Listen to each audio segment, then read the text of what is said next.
exactly. But you know something? I'm very happy that Stipe won that because I was really wanting to see this go to a trilogy, even though that I'm not 100% certain that that's going to happen. But I certainly would like to see a trilogy between these guys. But I mean, as far as the battle plan for the first couple of rounds, I definitely have to give it to DC. You know, I mean, if anybody wants to say different, go ahead and take a look at Stipe at the post-fight press conference.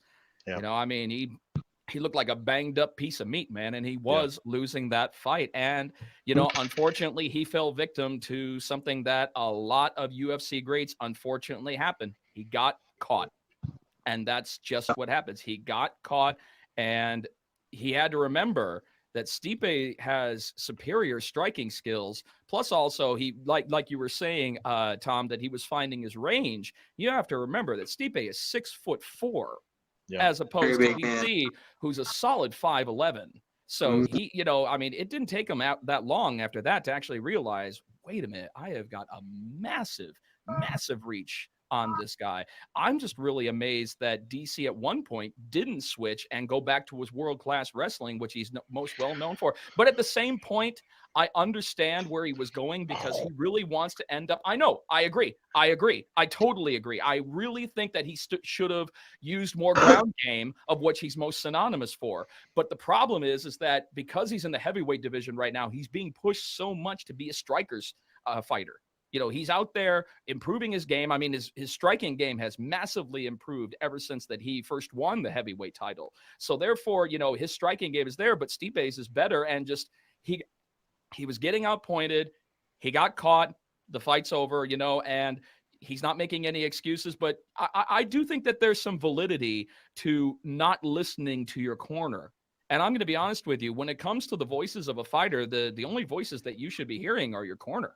Everybody else should just be incidental. I mean, Tom, I mean, I'm sure at one point when you're in the thick of the fight, that the only voice that you're really hearing is, you know, that little voice inside your head, and then those voices that are on the outside of the cage that for some strange reason are pushing above the thousands of people that are cheering you on. And I'm sure you can 100%. I'm sure you can attest to that.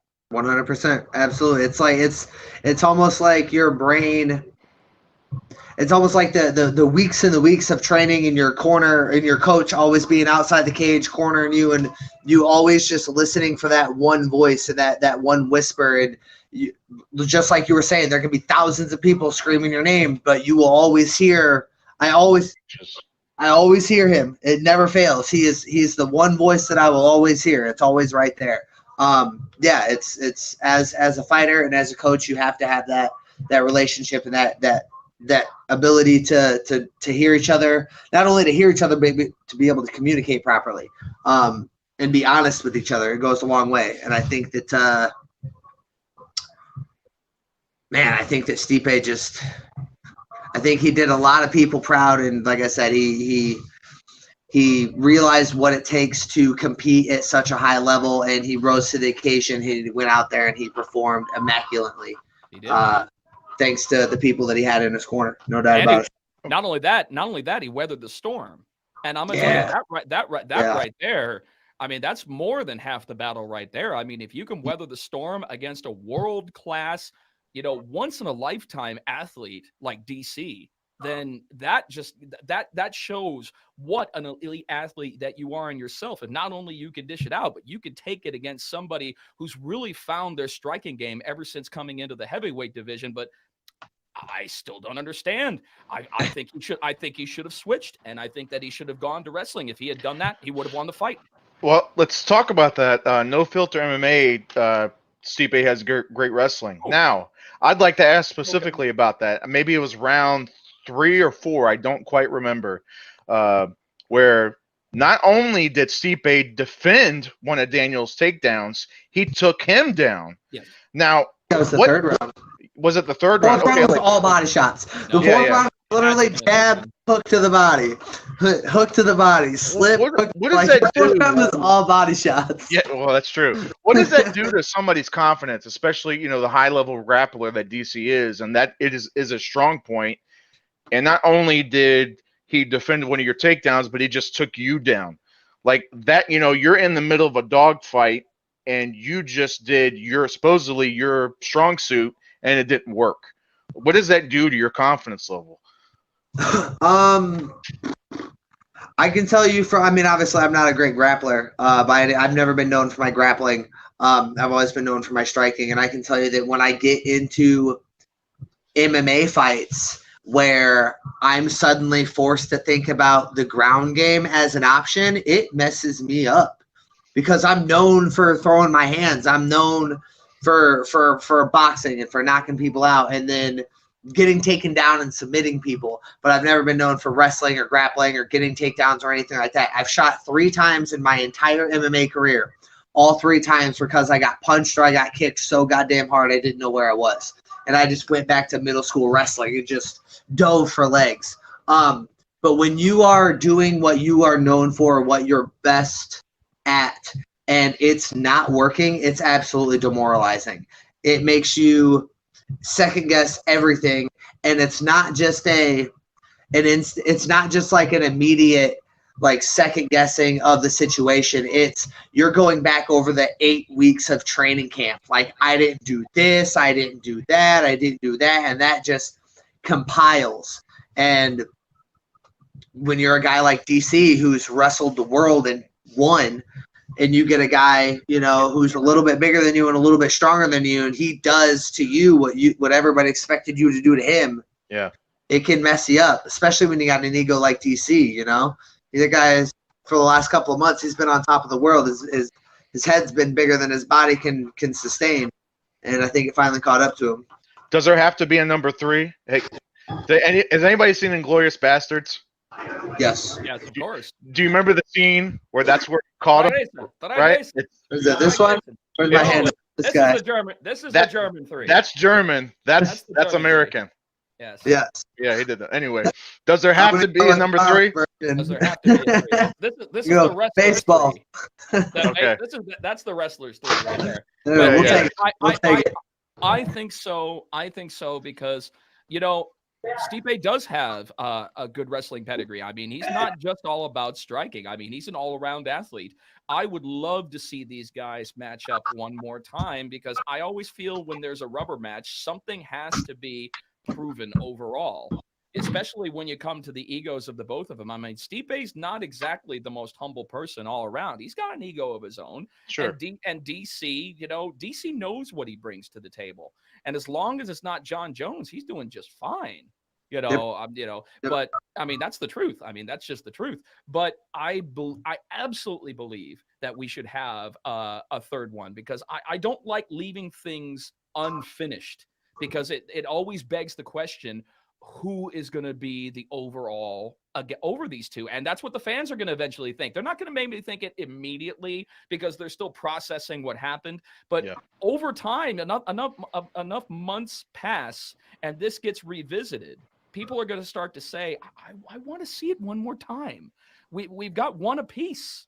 We need a resolution. You think the third fight is probably DC's last fight, win, lose, or draw? If this one isn't, I mean, I think he's got a few more. You think so? I think, you know, it's all about the right offer, the right opportunity, and the right fighter. If the stars align for everything, I definitely think that he has a few more fights. I mean, it's so easy for someone to say, this is my last fight. This is my last fight. Now, how many times do you hear that song and dance and the right offer comes along and lo and behold, here they come again to grace it's kind of like Kiss's farewell tour. They've had like a farewell tour every year for the last 20 years. Every So year since 1986. Yeah. Hey, this is the last time we're in New York City, baby. Then 6 months later, they're in New York City. You know, the See You Later tour is more like it. Yeah, pretty much.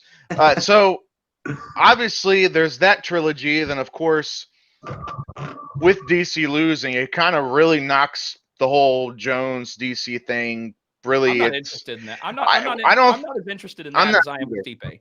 Yeah, I agree. I'm not either. But now there seems to be another rumor on the table, and that's Stipe versus John Jones. What do you get? Yeah, really?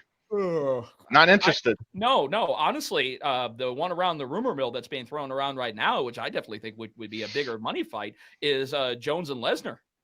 I'd like to see that. I'd like to see Lesnar get his ass handed for the sheer you know what? I like 98% agree with you for the sheer spectacle standpoint. Yeah.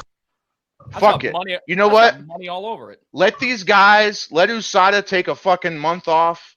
Let these guys get juiced up to the fucking gills. I Hell don't yeah. care. Let the Hell tell yeah. us, give USADA some money and be like, hey, just don't worry about these two guys. We're good. Don't worry about them.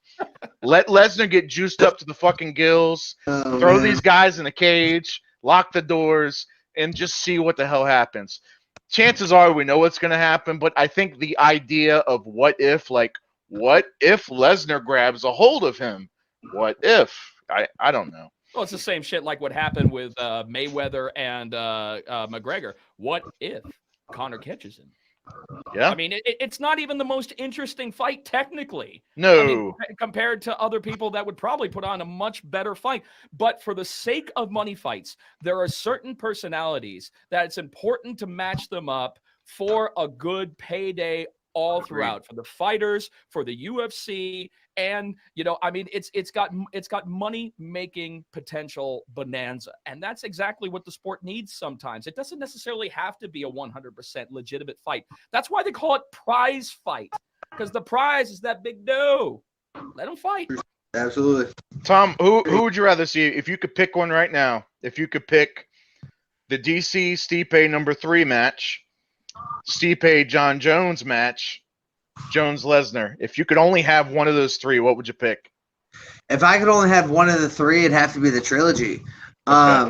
It just, I mean, I'm a fight fan, and that is the fight that I want to see. Now, if we're talking about a spectacle, I want to see DC versus Lesnar. I don't care about John Jones, honestly. Okay. Like, John Jones is null and void at heavyweight, in my opinion. At 205, we can talk about him. But at heavyweight, he's never fought at heavyweight before, as far as I know. Why he's in that discussion, I'm not entirely sure. Yeah. But if we're talking about a spectacle, I want to see DC Lesnar. If we're talking about the fight to make at heavyweight, it's got to be the trilogy. For exactly why Jeff said, like you've got too many unanswered questions. They're both sitting at 1-1, and they both have finishes. It's no different than Diego and I. Right. It's Yeah. the exact Yeah. same thing. It's like there's unfinished business, and we got to run it back. It's got to happen. The only issue that I have with that, and there's just a very small, minute issue, is that I truly believe that John Jones can sell the fight with Lesnar better than DC. Yeah.